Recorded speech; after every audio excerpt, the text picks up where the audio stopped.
I've used Daniel Jones as the floor because I just think there's some physical ability as a runner that will always be there. But the floor is low. The floor is low. I just think the ceiling's high enough that I'm willing to take the shot because could he get you fired? Yes. But if you trust your coaching staff, if you believe in your coaching staff, all the things you can't teach a guy are there. And you just got to tell him, slow down. This is what you're looking at. Let's tighten up the feet. If you can get him there, he can do things that other quarterbacks who maybe are cleaner right now will never be able to do. He can do things J.J. McCarthy will never be able to do. For you looking at it, what's the biggest red flag, though? Is it the feet, or is he just a rockhead? I think he hunts big plays a little too much.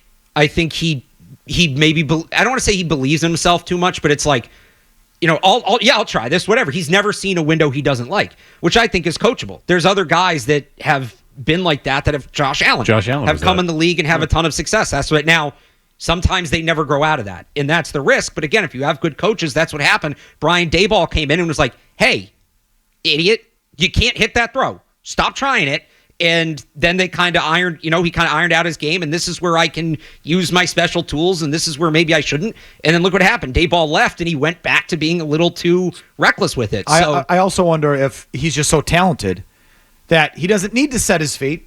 He doesn't need to have good form. Hasn't needed it. You're right. Right. In the ACC, he doesn't need to. Well, he's just a guy that you just flicks his schmenzer and the ball's 40 yards down the field. And I've seen some of these throws, and it's like, okay, well, you didn't set your feet.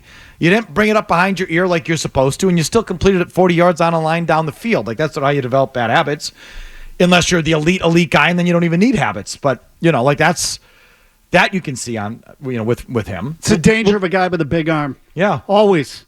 This is what it comes down to with Drake Maye. And there's prospects like this every year. Are you looking at what's there, or are you looking at what could be? If you're only looking at what's there, which it sounds like is what Merrill Hodge did, yeah, there's some to get nervous. But I see a guy that's just 21 years old that has a lot of traits that other guys who maybe made you nervous, he's similar to those guys, and they panned out. The traits thing just makes it's like you can't. You can have traits, but can you play the game? Like that makes me nervous. Just the trait guy. Well, I think there's enough of him playing the game that I'm like, yeah, you can. There's something there to be dragged out of him. You're going to have to do it. You're going to have to coach him up. He's not coming in ready-made, but if you do coach him up, if you can successfully do that, you're going to have a very, very good quarterback. Just for the record,